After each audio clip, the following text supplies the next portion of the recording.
कभी इस बारे में सोचा है कि हम असल में खरीदारी क्यों करते हैं? मतलब ऐसा क्यों होता है कि दुकान में जाते तो है सिर्फ एक चीज लेने के लिए और बाहर निकलते हैं 5 चीजें लेकर? आज हम इसी दिलचस्प दुनिया को समझने की कोशिश करेंगे। ये हम सबके साथ होता है ना? वो अचानक से की गई खरीदारी जिसका कोई प्लान नहीं था। तो चलिए आज पता लगाते हैं कि उस वक्त हमारे दिमाग में असल में चल क्या रहा होता है। देखिए, ये कोई इत्तेफाक नहीं है। हमारी हर एक खरीदारी के पीछे हमारी अपनी ज़रूरतें और बाहरी दुनिया के असर के बीच एक बहुत ही दिलचस्प तालमेल काम कर रहा होता है। इसे आप एक अदृश्य जाल की तरह समझ सकते हैं।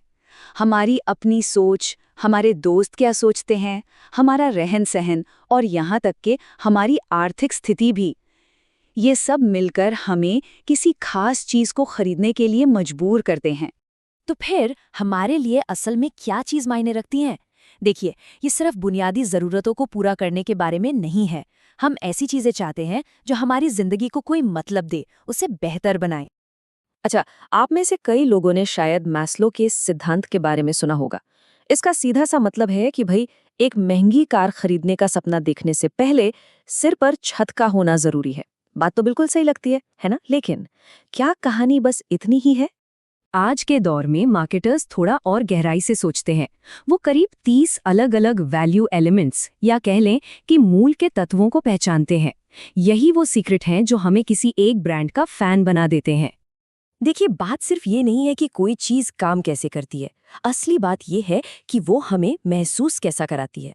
क्या उससे हमारा समय बचता है? क्या वो हमें अच्छा महसूस कराती है? कोई प्रोडक्ट जितने ज्यादा पहलुओं पर खरा उतरता है, हमारी नजर में उसकी कीमत उतनी ही बढ़ जाती है। हमें भले ही ऐसा ना लगे, लेकिन जब कोई बड़ी खरीदारी करनी होती है तो हमारा दिमाग एक खास रास्ते पर चलता है। ये एक सोची समझी प्रक्रिया है। ये सब शुरू होता है एक ज़रूरत को पहचानने से।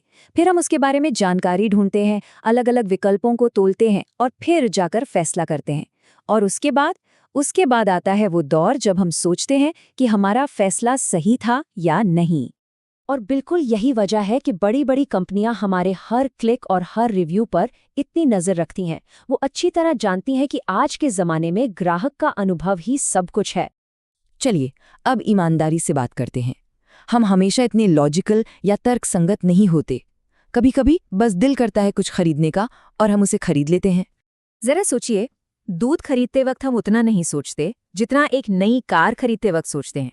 दरअसल हर तरह की खरीदारी के लिए हमारा एक अलग शॉपिंग मोड होता है और रिटेलर्स इस बात को बहुत अच्छे से समझते हैं।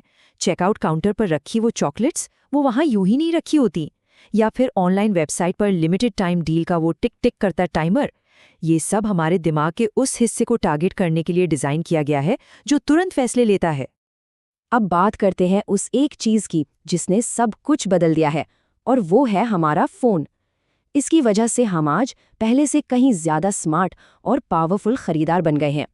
अब हम ऑनलाइन और ऑफलाइन शॉपिंग के बारे में अलग अलग नहीं सोचते। हमारे लिए ये सब सिर्फ शॉपिंग है और हम चाहते हैं कि ये अनुभव हर जगह, हर डिवाइस पर बिल्कुल एक जैसा और आसान हो। और जब हम एक आसान अनुभव चाहते हैं तो हमारी सबसे बड़ी चिंताएं बहुत ही सीधी साधी होती हैं। क्या ये चीज़ स्टॉक में है? और अगर ये पसंद नहीं आई तो क्या इसे आसानी से वापस किया जा सकता है? और जो कंपनियां इन सीधी साधी बातों का ध्यान रखती हैं, वही आज बाजी मार रही हैं। क्योंकि एक खुश ग्राहक ही एक वफादार ग्राहक बनता है और इसका सीधा असर कंपनी के मुनाफे पर पड़ता है।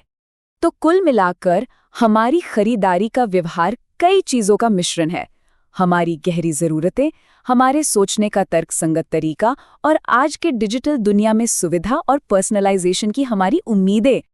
तो अगली बार जब ऐड टू कार्ट बटन दबाएं तो एक पल के लिए ज़रूर सोचिएगा, ये खरीदारी असल में कौन कर रहा है, आप या फिर एक बहुत ही स्मार्ट एल्गोरिदम।